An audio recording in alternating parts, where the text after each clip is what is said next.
কে? এজন্য তিনি আর-রাজ্জাক।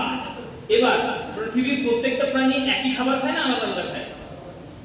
কে কি খাবে, কার কোনটা কি রকম ভাবে হবে, সমস্ত ব্যাপারে আল্লাহ সুবহানাহু ওয়া তাআলা প্রতিনিয়ত ব্যবস্থা করছেন।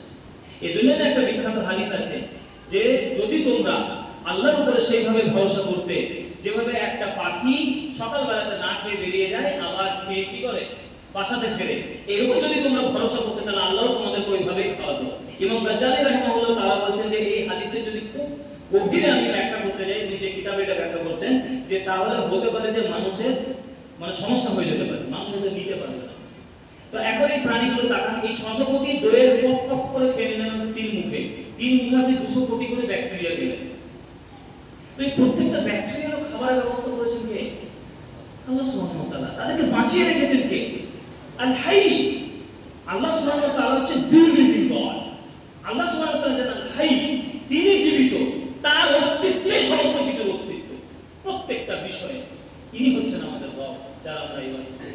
ঈশার নামাজে যখন সিজদা করবেন এগুলো একবার ভাববেন, ইনশাআল্লাহ তাআলা সিজদার একটা আলাদা মজা পাবেন। ডিম তো আমরা খাই, প্রচুর প্রিয় জিনিস, কিন্তু রিপ্রোডাকশনের ক্ষেত্রে ডিম একটা অস্বাভাবিক বিষয়। ডিম যেটা খান, মনে করেন শুধু আমাদের মুরগির ডিমটাই শুধু নেন, যে মুরগির ডিমটা যে তোলে খায়, অমলেট করে খায়, সেদ্ধ করে খায়, কোন রকমে কোনো চান্স আছে যে ওখান থেকে একটা মুরগা বেরোবে, তার পালকের রং লাল, নীল, হলুদ, কালো কিছু হবে, তার ঠোঁটটা শক্ত, তার পাটা আঁশওয়ালা, তার পায়ের লাস্টে নখ, ডিমগুলো থেকে কোনো রকম ভাবে বোঝার কিছু আছে? আরো ইন্টারেস্টিং জানেন কি, যে ডিম থেকে যখন বাচ্চা বেরোনোর সময় হয়, তখন আল্লাহ সুবহানাহু ওয়া তাআলা তাদের ঠোঁটের সামনে একটা একটা হ্যামার দিয়ে দেন, হাতুড়ির মতো, ওইটা দিয়ে টপ করে ডিমটা ফোটায়, তারপরে বেরিয়ে চলে আসে, তারপরে ওটা সরে যায়, ওটা থাকে না। কি নিখুঁত! এবার আপনি ভাবেন যে পৃথিবীতে জাস্ট এই গাছপালাগুলো থেকে একবার আল্লাহ পছন্দ করছে, আল্লাহ জমিনে আরো নিবিড় ভাবে নিজেকে প্রকৃতির মাঝে আল্লাহকে খোঁজার চেষ্টা করবেন, আল্লাহ নিদর্শনগুলোকে চেষ্টা করবেন। ইনশাআল্লাহ তাআলা আপনাকে হিমালয় যেতে হবে না, আপনাকে ভাইজ্যাক যেতে হবে না, আপনাকে দার্জিলিং যেতে হবে না, আপনার ধানের মাঠে আপনি একবার তাকাবেন, তাকানোর মতো করে তাকাবেন, ইনশাআল্লাহ তাআলা ঈমান বৃদ্ধি পেয়ে যাবে। চারিদিকে তাকাবেন, মাকড়সার, মশার, মাছির এত ডিম, এই প্রত্যেকটা ডিমে কি হচ্ছে, কি আছে না আছে, সমস্ত কিছু কে জানছেন? আল্লাহ সমস্ত। সুবহানাল্লাহ। ড্রাগন ফ্লাই, যেটাকে পাঞ্জাবিরা বলে হেলিকপ্টার। তো এর ব্যাপারে বেশি কিছু বলবো না, শুধু চোখ দুটো দেখতে পাচ্ছেন তো, চোখ দুটো দেখতে পাচ্ছেন তো, এর এক একটা চোখে 25,000 করে 50,000 চোখ আছে। কত বললাম? 25,000 করে 50,000 চোখ আছে। বাকি একটু জন্য কিছু বললাম না, সময় নেই, আমাদের বলা সম্ভব না। মসকিটো, মশা, অত্যাচার, যার ব্যাপারে আল্লাহ সুবহানাহু ওয়া তাআলা বলছেন যে ইন্নাল্লাহা লা ইস্তাহি আন ইয়াদরিবা মাসালান মা'বাউদাতান ফামা ফাওকাহা। যে আল্লাহ সুবহানাহু ওয়া তাআলা কোন মশা কিংবা তার থেকেও ছোট হাকির কোনো কিছু কি দিতে লজ্জা বোধ করেন না, উপমা দিতে লজ্জা বোধ করেন না। তো দেখেন মশাকে খুব বসে পট করে দিলেন মেরে সিম্পল মনে করেন, তাই না?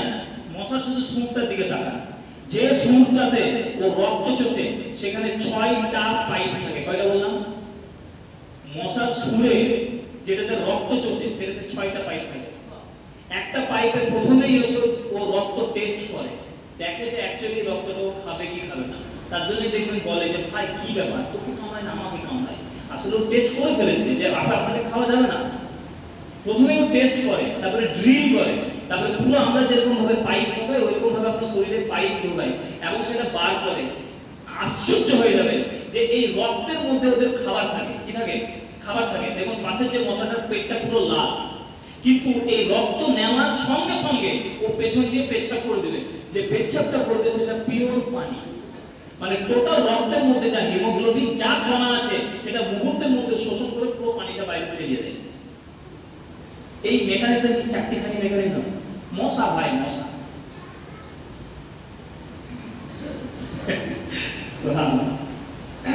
যাই হোক, এটা প্রাণী জগৎ গেল। এবারে বীজের ব্যাপারে বলি, বেশি টাইম নাই না, খুব অল্প বলছি আপনাদেরকে। বীজ, আমরা ধানের বীজ ফেলি, এটা ফেলি, ওটা ফেলি। বীজের ব্যাপারে একটা কথা হচ্ছে যে একটা বীজের তুলনায় একটা গাছ তার থেকে প্রায় 60 লক্ষ থেকে 1 কোটি গুণ বড় হয়। একটা বীজের তুলনায় একটা গাছ কত গুণ বললাম? 60 লক্ষ থেকে 1 কোটি, 6 মিলিয়ন থেকে 110 মিলিয়ন পর্যন্ত বড় হতে পারে। এবং একটা বীজের মধ্যে যে পরিমাণ ডেটা থাকে, ডেটা আমরা তো ফোন কেনার সময়, ল্যাপটপ কেনার সময় আমরা দেখি না যে কত পরিমাণ হার্ড ডিস্ক আছে, 64 জিবি, 128 জিবি, এগুলো তো আমরা দেখি। কারো খুব বেশি লাগলে 1 টিবি, এগুলো আমরা কিনে নিই বাইরে থেকে হার্ড ডিস্ক। বীজের ব্যাপারে বলা হচ্ছে যে এখানে আল্লাহ সুবহানাহু ওয়া তাআলা যে পরিমাণ ডেটা রেখেছেন, সেই ডেটার পরিমাণ এখনো পর্যন্ত মানব ইতিহাসে যত পরিমাণ বই লেখা হয়েছে তার থেকে বেশি। একটা বীজের কথা বললাম ভাই, একটা ধানের বীজে আল্লাহ সুবহানাহু ওয়া তাআলা যে পরিমাণ ডেটা রেখেছেন, সেই ডেটার পরিমাণ হচ্ছে মানব ইতিহাসে যত বই লেখা হয়েছে তার থেকে বেশি। এটা হচ্ছে একটা বীজ। তার পাশে ছবিটা দেখানোর জন্য আপনাদেরকে জাস্ট আমি এই ছবিটা রেখেছি যে একটা গাছ কত বড় হতে পারে। এটা পৃথিবীর one of the greatest tree, পৃথিবীর সবথেকে বড় গাছের মধ্যে। এই গাছের মধ্য দিয়ে আপনার রাস্তা আছে, বড় বড় বাস ট্রাকও পেরিয়ে যায় গুইটার মধ্য দিয়ে। এগুলো সব আল্লাহর সৃষ্টি, আল্লাহ তৈরি করেছেন। এরপরে দেখেন গাছ সম্বন্ধে আরেকটা বিষয় বলি যে এটা তো জানেন জাস্ট সত্যি মাথা আশ্চর্য হয়ে যাওয়ার কথা। আল্লাহ সুবহানাহু ওয়া তাআলা যেরকম সূরাতুত তাগাবুনে আল্লাহ সুবহানাহু ওয়া তাআলা বলেছেন যে ইয়ালামু মা ফিস সামাওয়াতি ওয়াল আরদ ওয়া ইয়ালামু মা তুসিররুনা ওয়া লা তু'লিনুন। আল্লাহ সুবহানাহু ওয়া তাআলা বলেছেন যে আল্লাহ সুবহানাহু ওয়া তাআলা জমিন এবং আসমানে যা কিছু আছে সমস্ত কিছু জানেন, এবং তিনি জানেন যা কিছু তোমরা লোক গোপন করো, এবং তিনি জানেন বিজাতি শুরু এবং তোমাদের সদরে ভেতরে কি গোপন করছো এটাও জানেন। আল্লাহ জানার একবার এটা মানে লেভেলটা একবার চিন্তা করুন। এখানে আমি একটা আয়াত বলেছি সূরাতুল আনামের সামান্য একটু অংশ, যেখানে আল্লাহ সুবহানাহু ওয়া তাআলা বলেন ওয়ামা তাসকুতু মির ওয়ারাকাতিন ইল্লা ইয়ালামুহা। পৃথিবীতে একটা গাছের পাতা গাছ থেকে খসে না যেটা সম্বন্ধে কে জানেন না? সুবহানাল্লাহ। তারপরে বুঝতে পারছেন আমার আপনার অন্তরে যা কিছু খারাপই আসছে, আমি কোন দিকে তেরা চোখ তাকাচ্ছি, আমি অন্তরে কার জন্য কি লালন পালন করছি, এই সমস্ত কিছু জানেন কে? এই সামনে শীত আসছে ভাই, সিরিয়াসলি বলছি, আল্লাহকে অনুভব করার চেষ্টা করতে হবে। যখন দেখবেন ঝোড়ো হাওয়া দিচ্ছে, পালিয়ে বাঁচার আগে আপনি 2 মিনিট দাঁড়াবেন, যে গাছগুলো থেকে পাতা ঝরে সেগুলো দিকে একবার তাকাবেন। যতগুলো কোটি হাজার হাজার পাতা দেখতে ঝরছে, মনে রাখবেন যে প্রত্যেকটা পাতার সম্বন্ধে পৃথকভাবে জানছেন কে? আল্লাহ সুবহানাহু ওয়া তাআলা। এগুলো আমার যদি প্রকৃতির সঙ্গে নিজেকে যুক্ত না করতে পারেন, আমার আপনার ঈমান কি হবে না? বৃদ্ধি হবে না। সালোক সংশ্লেষ পদ্ধতি আপনারা পড়াশোনা করেছেন ভাইয়া, দেখছেন তো সামনে যখন থেকে এসেছি 4টে থেকে আমি রান্না করতে দেখছি, মানুষগুলো প্রায় হাঁপিয়ে উঠলো। প্রত্যেকটা পাতাতে এরকম রান্না চলছে, কিন্তু আমরা কি অনুভব করি? ছাগলগুলো যায় দৌড়ে খেয়ে নেয়, আমরা আমরা ধান পাই তুলে নিই, আমরা ঘাস মানে দিয়ে শাক পাই তুলে নিয়ে চলে আসি খেয়ে নিই, কিন্তু প্রত্যেকটা জায়গাতে কি মহাযজ্ঞ চলছে, কি মহা আয়োজন চলছে। এবার আসি আমরা আমাদের শরীরে, লাস্ট অংশ হিউম্যান বডি, হার্ট, আমাদের যে হৃদয়, সেখানে এটা প্রায় 1 লক্ষ বার পাম্প হয়। আপনাকে যদি এরকম হাতটা বলা হয় যে 1 লক্ষ বার এরকম করো, তো আপনার মনে হয় হাত কি হবে? আর চলবে কিছুক্ষণ পর? চলবে না। ইভেন সারা দিনে সেকেন্ডের সংখ্যা কত? 86,400 সেকেন্ড যদি গুনেন, তাহলে সারা দিনে 24 ঘন্টাতে সেকেন্ডের সংখ্যা কত? 86,400। আর হৃদয়টা পাম্প হয় কবার? এক। তার জন্য দেখবেন মিনিটে যেটা নরমাল পাম্প সেটা হচ্ছে 72-60 না, তাই না? এবার এই হার্ট প্রত্যেক দিন আমার আপনার শরীরে 10,000 লিটার রক্ত পাম্প করে। কত বললাম ভাই? 10,000 লিটার। অনবরত এক মুহূর্তের জন্য এগুলো বন্ধ নাই, সব চলছে। শিরা উপশিরা, একটা করে তথ্য দিই আপনাদেরকে।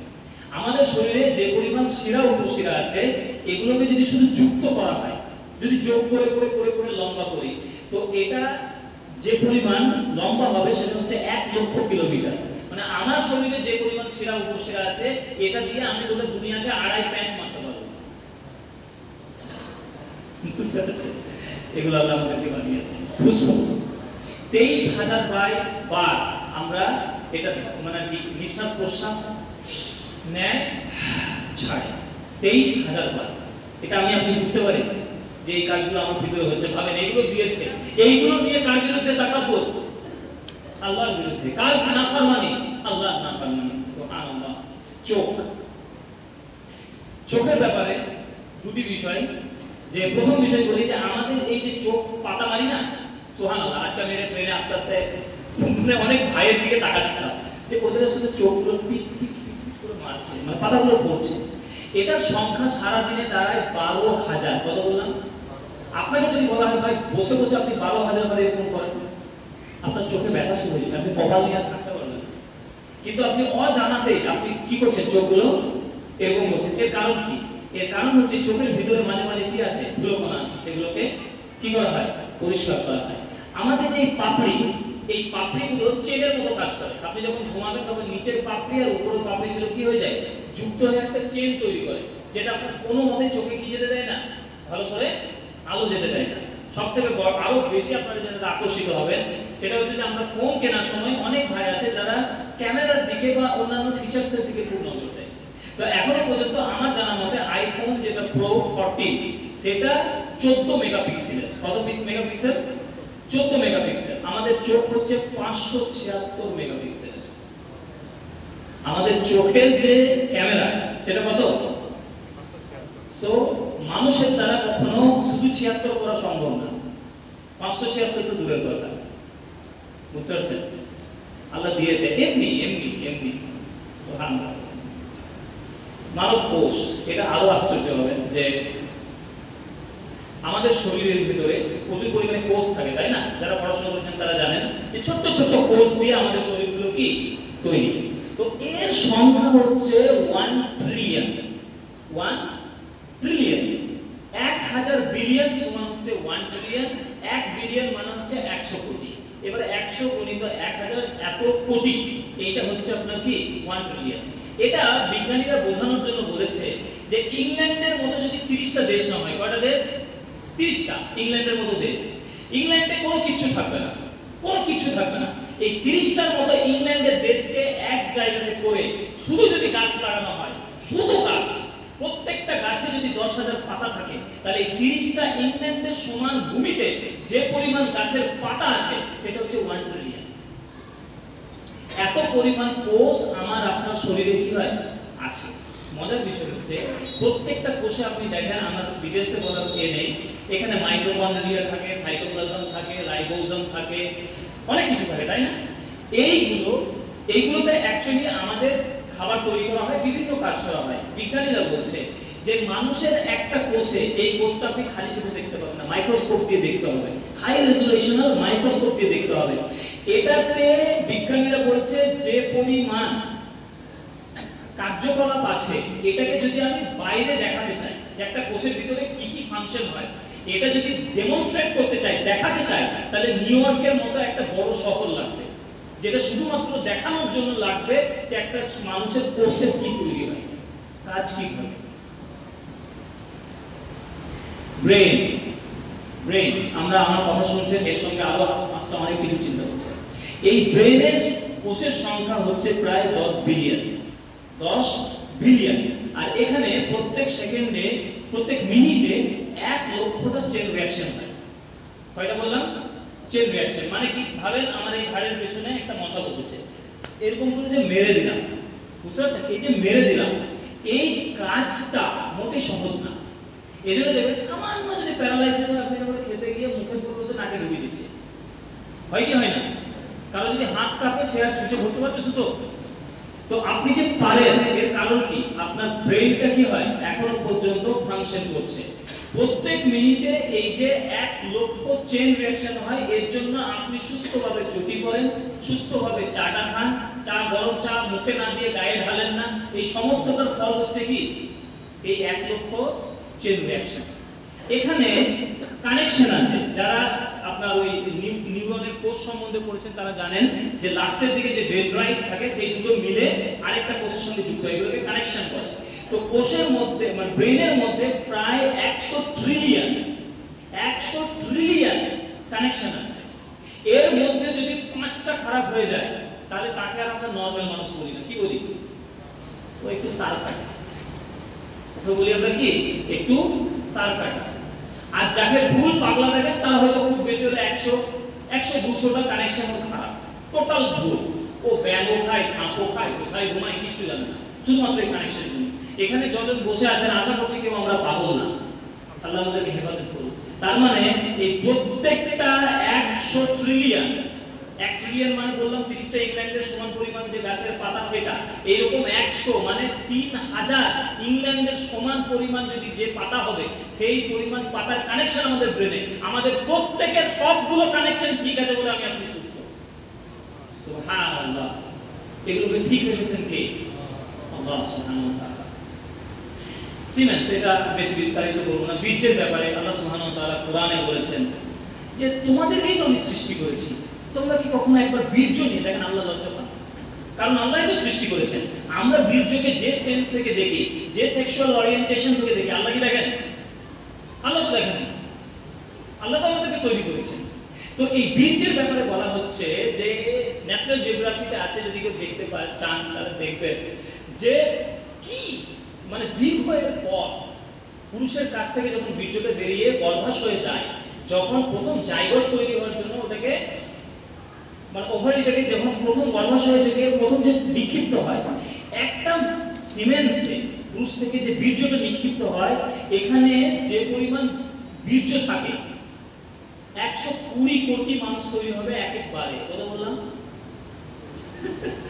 এই 120 কোটির মধ্যে একটা গিয়ে কোন রকম ফার্টাইল করে, একটা গিয়ে উর্বর করে। এজন্য ট্রিলিয়ন্সে বলেছে না যে ভাই প্রথম দিন থেকেই কম্পিটিশন, জন্মানোর আগে থেকেই কম্পিটিশন।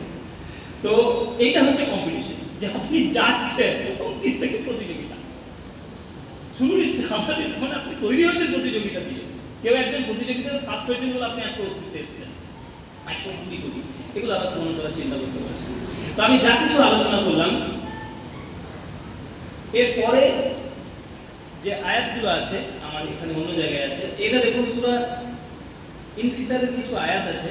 আপনাদেরকে জাস্ট আমি আয়াতগুলো বলে ছেড়ে দেবো ইনশাআল্লাহ। যে এত কিছু যে জানলাম, এত কিছু যে জানলাম, দেখেন এই সমস্ত কিছুগুলো কে বানিয়েছে? আল্লাহ সুবহানাহু ওয়া তাআলা, তাই না? তো যুগে যুগে অ্যাকচুয়ালি আল্লাহ সুবহানাহু ওয়া তাআলার প্রতি ঈমান এটা যে বৃদ্ধি পাবে, আপনি যে বুঝবেন, আপনি যে আল্লাহকে চিনবেন, মানে কি আল্লাহর যে মারিফা হাসিল করবেন, এটা কিন্তু পদ্ধতি যুগে যুগে আলাদা হতে পারে। আল্লাহ রাসূল সাল্লাল্লাহু আলাইহি ওয়াসাল্লাম যখন দাওয়াত দিয়েছেন, তখন মানুষের মানে কি অতি প্রাকৃতিক যে শক্তি, তারপরে একটা আলাদা ধরনের কনসেপ্ট ছিল। সেই সময় জাদু, জিন এইগুলো ছিল। তার জন্য দেখবেন এর বিপরীতে তারা কোরআনের আয়াত থেকে যেভাবে আল্লাহর শক্তিকে চেনার কথা ছিল, তারা সেভাবে জেনেছে, তাই না? এখন আমরা সায়েন্সের যুগে আমাদেরকে ডিবাঙ্ক করা হয়, আল্লাহ সুবহানাহু ওয়া তাআলার অস্তিত্বকে চ্যালেঞ্জ করা হয় কার মধ্য দিয়ে? সায়েন্সের মধ্য দিয়ে। অধিকাংশ সায়েন্টিস্ট, প্রচুর পরিমাণে সায়েন্টিস্ট আল্লাহকে বিশ্বাস করে, আবার প্রচুর পরিমাণে সায়েন্টিস্ট আছে যারা একটু কম জানে, তারা আল্লাহ সুবহানাহু ওয়া তাআলার অস্তিত্বে অস্বীকার করে। তো এখন আপনার পড়াশোনা, আপনার যে এডুকেশনাল সিস্টেম, আপনি যা কিছু ঘাটছেন, এই যে ইসলামোফোবিয়া, ইসলাম যে বিদ্বেষ, এখন ইসলামের বিরুদ্ধে গোটা পৃথিবী শক্তি নিয়ে মানে ঝাঁপিয়ে পড়েছে। তাদের মিডিয়া, তাদের ইনস্টিটিউশনস, তাদের সমস্ত কিছু দিয়ে তারা চায় মানুষের দিল থেকে কি সরিয়ে নিতে? ঈমান সরিয়ে নিতে, ইসলাম সরিয়ে নিতে। এখন এটাকে আপনাকে পাকাপোক্ত করতে হবে সেই ওষুধ দিয়ে, যে ওষুধ দিয়ে তারা কি করে? আপনাকে আপনার ঈমানকে দুর্বল করতে চায়, তাই না? তো দেখেন এর মূল, এই মজাটা বুঝতে হবে যে এর আসল উদ্দেশ্যটা কি। আল্লাহ সুবহানাহু ওয়া তাআলা সূরা ইনফিতারের কিছু আয়াত, প্রথম দিকের আয়াতে বলছেন যে ইযাস সামাউ ফাতারাত ওয়া ইযাল কাওয়াকিবু ইনতাসারাত ওয়া ইযাল বিহারু ফুজ্জিরাত ওয়া ইযাল কুবুরু বুসিরাত। যে যখন এই আসমান ফেটে যাবে, যে আসমানের আপনাদের ব্যাপারে আপনাদেরকে এতক্ষণ শোনালাম, এই আসমান কি হবে? ফেটে যাবে। ওয়া ইযাল কাওয়াকিবু ইনতাসারাত, সেটার মানে কি হচ্ছে? শেখায় নাকি? এই ইদা ওয়া ইদা কাওয়াকিবু ইনতাসারাত, এটার মানে নক্ষত্রগুলো তারা ঝরে পড়ে যাবে। জি, তার মানে দেখেন এতক্ষণ ধরে যে crore crore, trillion trillion, billion বিলিয়নের যে নক্ষত্র বললাম, এই সমস্তগুলো কি হবে? ঝরে পড়বে। এরপর আল্লাহ সুবহানাহু ওয়া তাআলা বলেছেন ওয়া ইদাল বিহারু ফুজ্জিরাত, এই সমুদ্র, আপনারা জানেন আমরা যে ল্যান্ডে বাস করছি এটা মাত্র 28 পয়েন্ট সামথিং, আর ম্যাক্সিমামটা কি সমুদ্র। তো এই সমুদ্র একদিন ফেটে ফুলে উঠবে, তার পানি একদম মানে আলো ফুজিরাত মানে ফেটে উঠবে। ওয়া ইদাল কুবুর বুসিরাত, আর সেদিন কবরগুলোকে কি করা হবে? উন্মুক্ত করে দেওয়া হবে, সেদিন কবর থেকে মানুষ উঠবে। এরপরে দেখেন এই এত কিছু আমরা জানলাম, এই টাইটানিক এত মহান বিরাট বিরাট যে ঘটনা জানলাম, এই ঘটনার কন্ট্রাস্টে আল্লাহ কি বলছেন? আল্লাহ সুবহানাহু ওয়া তাআলা বলেন আলিমাত নাফসুম মা কাদ্দামাত ওয়া আখখারাত। তখন মানুষ জানতে পারবে, যখন আর তখন এর একটা সম্পর্ক আছে। আমি যদি বলি ভাই যখন আপনি ওখানে যাবেন, যখন আপনি ওই ঘরে প্রবেশ করবেন, যখন ওই দরজাটা খুলবেন, যখন আপনি ওই বক্সটা খুলবেন, তখন আপনি দেখতে পাবেন। তার মানে কি? আপনি যত বেশি যখন লাগাবেন তখনের গুরুত্বটা কি হয়? ব্যাপারটা বুঝতে পারলেন না কি বলতে চাইলাম? ভাই যখন আমি যাব, যখন আপনাকে দেখব, যখন আপনার সঙ্গে আমার সাক্ষাৎ হবে, তখন ভাই আমি এই কথাটা বলবো। তার মানে কথাটা কি খুবই দামি। দেখেন আল্লাহ সুবহানাহু ওয়া তাআলা যখনের জন্য কি ব্যবহার করছেন? যে এই আসমান ফেটে যাবে, যে আসমানের কথা বললাম, এই আসমান ফেটে যাবে, তারা করে ঝরে পড়বে, সমুদ্র উদ্বেলিত হবে, সমস্ত কবর থেকে মানুষ উঠে উঠবে। এই ঘটনাগুলো কি চারটিখানি ব্যাপার? এর থেকেও বড় ব্যাপার হচ্ছে কি যখন তখন দিয়ে বলবেন। তারপরে আল্লাহ সুবহানাহু ওয়া তাআলা বলেন আলিমাত নাফসুম মা কাদ্দামাত ওয়া আখখারাত। তখন মানুষ জানতে পারবে যে সে কি রেখে এসেছে আর কি আগে পাঠিয়েছে। তার মানে আলটিমেটলি এত কিছু আয়োজনের মেইন জিনিস কি? সেটা হচ্ছে আমার আপনার আমল। এই সমস্ত কিছু আল্লাহ বানিয়েছেন, আল্লাহর কাছে কোনো কিছুই নাই। আল্লাহ বানিয়েছেন শুধুমাত্র কিসের জন্য? আল্লাহ দেখে নিতে চান যে আমাদের মধ্যে কর্মেকে আপনি ভাবেন যে আমার আপনার পরীক্ষা কি পরিমাণের উন্নত মানের, আমরা কত বড় একটা পরীক্ষায় পৃথিবীতে দিচ্ছি, যে পরীক্ষার সিলেবাস হিসেবে আল্লাহ এগুলো বানিয়েছেন। যে আপনি শুধু রবকে চিনে নেবেন এই আসমান দেখে, এই আসমানের স্টাডি করে। আজকে যে আমরা এই বসেছি আল্লাহ সুবহানাহু ওয়া তাআলার ব্যাপারে যে বিষয়গুলো জানছি, তার সৃষ্টির ব্যাপারে যে জানছি, তো এটা কি আল্লাহর রহমত না? এই জন্যই তো আমরা বুঝতে পেরেছি আজকে আল্লাহর সৃষ্টি নিয়ে আলোচনা করছি। এই সৃষ্টির মধ্য দিয়ে আমরা কাকে জানবো? স্রষ্টাকে। আর এই সমস্ত কিছু জানার যেটা নিচড়, যেটা নির্যাস, সেটা হচ্ছে এই যে আপনি আপনার রবকে চিনে সেইভাবে ইবাদত করছিলেন, তার থেকে ভালোভাবে কি করবেন? ইবাদত করবেন। আপনি আল্লাহর প্রতি যতটা তাকওয়া রেখেছিলেন, আপনার তাকওয়া এখন বৃদ্ধি পাওয়ার কথা। আপনি আল্লাহ সুবহানাহু ওয়া তাআলার উপরে যত বেশি তাওয়াক্কুল করতেন, এখন আপনার এই তাওয়াক্কুল কি হওয়ার কথা? বৃদ্ধি পাওয়ার কথা, তাই না? আল্লাহ সুবহানাহু ওয়া তাআলাকে আপনি যে পরিমাণ ভালোবাসতেন, ভয় করতেন, আশা রাখতেন, এই সমস্তগুলো বৃদ্ধি পাওয়ার কথা। এটারই আসল উদ্দেশ্য হচ্ছে এই সৃষ্টিগুলোকে অবলোকন করা।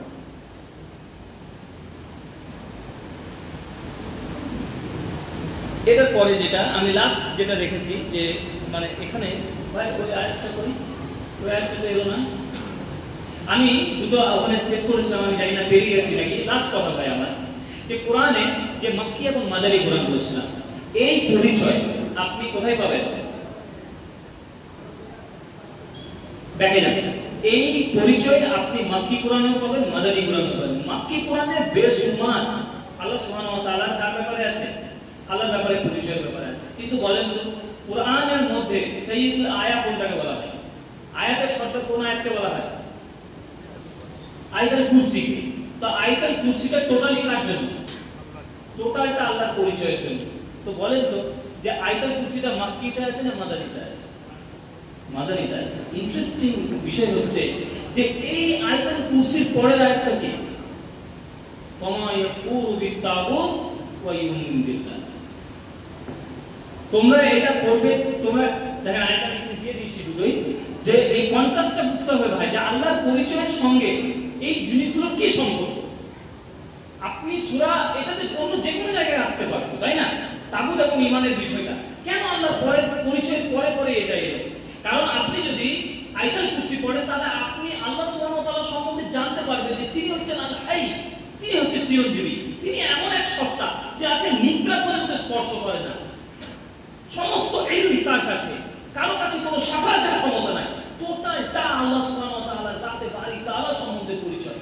এরপরে যেটা বলা হচ্ছে সেটা হচ্ছে যে মানে কি তোমরা কি করবে? তাগুতকে বর্জন করবে, তাগুতকে বর্জন করবে আর ঈমান নিয়ে আসবে। তার মানে তাগুতকে বর্জন করা এবং ঈমান আনার জন্য আপনার কি লাগবে? আল্লাহর পরিচয় সম্বন্ধে সচেতন হতে হবে। কারণ কোন জায়গায় তাগুত হতে পারে কোন জায়গায় তাগুত হতে পারে মূর্তি, কোন জায়গায় তাগুত হতে পারে কোন পীর বাবা যে হয়তো আল্লাহর কোন সিফাতের দাবি করে, আবার কোন জায়গায় তাগুত রাষ্ট্র ক্ষমতা হতে পারে, কোন জায়গায় তাগুত সাম্রাজ্য হতে পারে, কোন জায়গায় তাগুত পরাশক্তি হতে পারে। কিন্তু এই সমস্ত কিছুকে আপনাকে কি করতে হবে? বর্জন করতে হবে। আপনি হয়তো ছোটখাটো একটা গণককে তাগুত বলে বর্জন করে দিলেন, কিন্তু যেটা সর্বোচ্চ তাগুত ফিরাউন নামরুদের মধ্যে যে তাগুতগুলো আছে তাকেও আপনাকে কি করতে হবে? বর্জন করতে হবে। এই বর্জনটা কিন্তু সহজ না। এই বর্জন করতে গেলে আপনার জান যেতে পারে, আপনার মাল যেতে পারে, আপনার ক্ষতি হতে পারে। তখন আসলে আপনার কার পরিচয় জানা দরকার? আল্লাহ সুবহানাহু ওয়া তাআলা। আল্লাহকে যদি আপনি প্রকৃত চিনেন তখন আপনি চ্যালেঞ্জ করতে পারবেন কাকে? তাগুতকে চ্যালেঞ্জ করতে পারবেন। আরেকটা বলি, লাস্ট কথা, মাদানী সূরাতেও এই ধরনের আল্লাহ সুবহানাহু ওয়া তাআলার ব্যাপারে পরিচয়ের ব্যাপারে আছে। সেটা হচ্ছে আপনার সূরাতুল হাদীদে, আমি আয়াতগুলো পড়ব না, আপনাদেরকে জাস্ট বলে দিই যে সূরাতুল হাদীদে অস্বাভাবিক 6টি আয়াত আছে যেটা আপনি পড়ে বুঝতে পারবেন না যে এটা মাক্কি না মাদানী। প্রথম 6টি আয়াত আল্লাহ সুবহানাহু ওয়া তাআলার ব্যাপারে ব্যাপকভাবে আলোচনা করা হয়েছে। ব্যাপকভাবে আল্লাহ সুবহানাহু ওয়া তাআলা সম্বন্ধে যেন মনে হবে যে আল্লাহ সুবহানাহু ওয়া তাআলা তার পরিচয় জানাচ্ছেন কাকে? মদিনাবাসীদেরকে। কিন্তু আপনি চিন্তা করেন, হিস্টোরিক্যালি ইতিহাস জানতে হবে যে সেই সময়, এটা প্রায় 4th কি 5ম হিজরির দিকে সূরাতুল হাদীদ নাযিল হচ্ছে। এই সময় বদর হয়েছে, হিজরত হয়ে গেছে, বদর হয়েছে, উহুদ হয়েছে। তার মানে মুসলিমরা যথেষ্ট স্ট্রং ঈমানের পরিচয় দিয়েছে। এরপরে আল্লাহ সুবহানাহু ওয়া তাআলা কেন তার পরিচয়কে আবার সেভাবে জানাচ্ছেন? কারণ 7 নম্বর আয়াতটা পড়লে আপনারা বুঝতে পারবেন আল্লাহ সুবহানাহু ওয়া তাআলা 6টি আয়াতে নিজের পরিচয় দিয়ে বলছেন আমিনু বিল্লাহি ওয়া রাসূলি। তার মানে ঈমানের তোমরা ঈমান নিয়ে এসো আল্লাহ এবং তার রাসূলের উপরে। তার মানে তোমরা ঈমানের দাবি পূরণ করো। সেটা কি? সেটা হচ্ছে ওয়া আনফিকু মিম্মা জাআলাকুম মুস্তাখলাফিনা ফি। আল্লাহ সুবহানাহু ওয়া তাআলা তোমাদেরকে যা কিছু কর্তৃত্ব দিয়েছে সমস্ত কিছু ব্যয় করবে কাদের জন্য? কার জন্য? আল্লাহর জন্য। ব্যাপারটা বুঝেন? তার মানে আমরা আমাদের জন্য, আমরা অনেকে মনে করতে পারি যে হ্যাঁ একটা অমুসলিমের আল্লাহকে চেনা দরকার না। ভাই, আমাকে আপনাকেও কাকে চিনতে হবে? আল্লাহকে।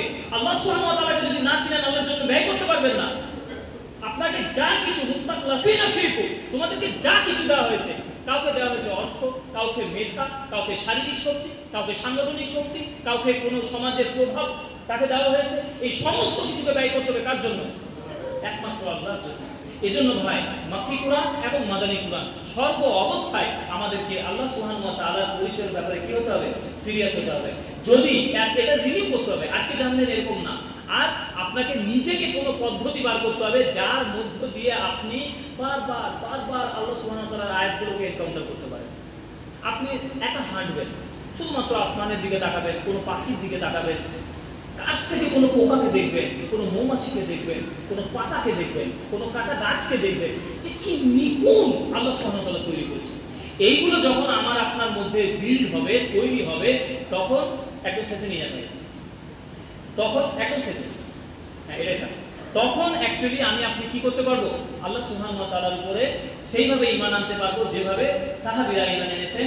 এবং ভাই আমরা যে জামানাতে বাস করছি, এই জামানাতে একদল মানুষ দরকার, একটা প্রজন্মের দরকার। একটা প্রজন্ম হবে না, কয়েকটা প্রজন্ম দরকার যারা নিজেদের ঘাম, নিজেদের শ্রম, নিজেদের রক্ত পর্যন্ত আল্লাহর জন্য দেওয়ার প্রস্তুত থাকবে। এদের দ্বারাই আল্লাহ সুবহানাহু ওয়া তাআলা আমাদের যে সেই পুরাতন যে আমরা গৌরব যে আমরা হারিয়েছি, আমাদের যে সম্মান আল্লাহর জমিনে, আল্লাহর পতাকা লা ইলাহা ইল্লাল্লাহ মুহাম্মাদুর রাসূলুল্লাহ সাল্লাল্লাহু আলাইহি ওয়াসাল্লামের সেই পতাকা আবার উদ্দীন হবে। এই সমস্ত কিছুর জন্য প্রাথমিকভাবে যেটা প্রয়োজন সেটা হচ্ছে আল্লাহ সুবহানাহু ওয়া তাআলার পরিচয়। এটাই ছিল আমার ক্ষুদ্র প্রচেষ্টা। আল্লাহ সুবহানাহু ওয়া তাআলা আমার থেকে, আমার এই গলাকে, আপনাদের এই শোনাকে, আমাদের এই সামগ্রিক ব্যবস্থাপনাকে আল্লাহ সুবহানাহু ওয়া তাআলা কবুল করুন। ওয়া আখিরু দাওয়ানা আলহামদুলিল্লাহি রাব্বিল আলামিন। আসসালামু আলাইকুম ওয়া রাহমাতুল্লাহি ওয়া বারাকাতুহু।